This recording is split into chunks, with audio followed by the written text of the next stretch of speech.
क्या आपकी जेब में भी पैसा टिकता नहीं? हर महीने की पहली तारीख को सैलरी आती है और पता नहीं कैसे 10 तारीख आते आते जेब खाली हो जाती है। बैलेंस चेक करो तो स्क्रीन पर आता है लो बैलेंस अलर्ट। फिर बैठकर सोचते हो पैसा गया तो गया कहां, कोई बड़ा खर्च भी नहीं हुआ, फिर भी जेब खाली। और ये सिर्फ आज की बात नहीं, हर महीने यही होता है। अब सवाल ये है, क्या ये सिर्फ खर्च करने की आदत है या फिर कुछ और गहराई में गड़बड़ है? असल में दिक्कत सिर्फ पैसों की नहीं, सोच की है। हम बचपन से सुनते आए हैं, पैसे के पीछे मत भागो, ज्यादा पैसे वाले लोग लालची होते हैं, पैसे से खुशी नहीं मिलती। इन बातों ने धीरे धीरे हमारे दिमाग को ऐसा प्रोग्राम कर दिया है कि जब भी पैसा आता है, हमारा ही सबकॉन्शियस उसे निकालने की तरकीब ढूंढता है। हमारी खुद की सोच हमारे ही पैसे को टिकने नहीं देती। कभी गौर किया है, जब थोड़ा पैसा बचता है तो दिल बेचैन हो जाता है। कुछ तो करना है, कहीं तो लगाना है, नहीं तो जैसे पैसा बोझ बन रहा है। यह सब सिर्फ आदत नहीं, एक मानसिक पैटर्न है जो हमें चुपचाप गरीब बनाए जा रहा है। लेकिन अगर यह पैटर्न दिमाग ने बनाया है तो बदला भी जा सकता है। और इसी वीडियो में हम आपको बताएंगे 5 ऐसे माइंड हैकिंग उपाय जो सिर्फ पैसा रोकने का तरीका नहीं बताएंगे, बल्कि पैसा खींचने की सोच देंगे। तो अगर आप वाकई अपनी जेब में पैसा टिकते देखना चाहते हैं तो इस वीडियो को आखिरी तक जरूर देखना, क्योंकि यहां बात सिर्फ पैसों की नहीं है, बात है सोच की। और सोच बदलेगी तो सब कुछ बदलेगा। उपाय 1, पैसे को इंसान समझो, चीज नहीं पैसा। अगर एक इंसान होता तो क्या तुम उसके साथ वही बर्ताव करते जो अभी कर रहे हो? हर बार जब तुम्हारे पास पैसा आता है तुम उसे ऐसे खर्च कर देते हो जैसे वो कोई कचरा हो। कभी ऑनलाइन शॉपिंग, कभी दोस्तों की पार्टी, कभी दिखावे के नाम पर उड़ा देना। लेकिन क्या तुम किसी इंसान को ऐसे फेंक सकते हो? नहीं। फिर पैसा क्यों? असल में तुम्हारे दिमाग में बैठा हुआ बिलीफ ये है, पैसा टिकता नहीं है। पैसे की फितरत ही ऐसी है, पैसे से प्यार नहीं होता। ये सब बातें तुम्हारे सबकॉन्शियस माइंड को बार बार सिग्नल देती हैं कि पैसा इज्जत के काबिल नहीं है। अब सोचो, कोई मेहमान अगर तुम्हारे घर आता है और उसे खाना तक ना मिले, बातचीत ना हो, ध्यान ना दिया जाए, तो क्या वो दोबारा आएगा? नहीं। पैसा भी एक ऐसी ही ऊर्जा है, वो सिर्फ वहीं रुकता है जहां उसे अपनापन और सम्मान मिलता है। तो अगली बार जब पैसा मिले, उसे हाथ में लेकर आंखें बंद करो और कहो, पैसा, तू मेरे जीवन में स्वागत है, तू मेरी तरक्की का माध्यम है, मैं तुझे प्यार और सम्मान देता हूं।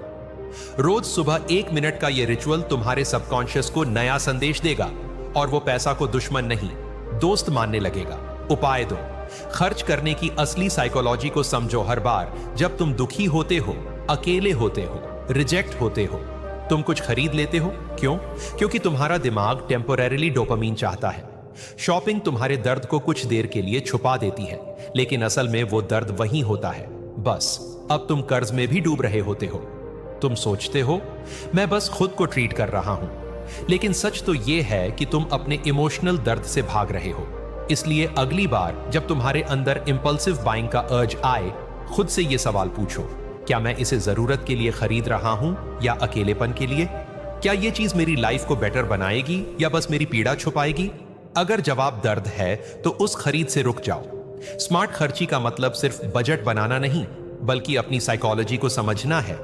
हर महीने 10% पैसा सिर्फ उस चीज पर खर्च करो जो तुम्हें सच में खुशी दे, गिल्ट फ्री।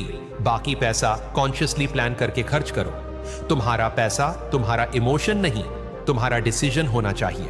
उपाय 3, पैसा जोड़ने का पवित्र रिचुअल बनाओ। तुम्हारा सबकॉन्शियस बार बार पैसे को नकारता है क्योंकि उसके पास कोई सुरक्षित पैटर्न नहीं है।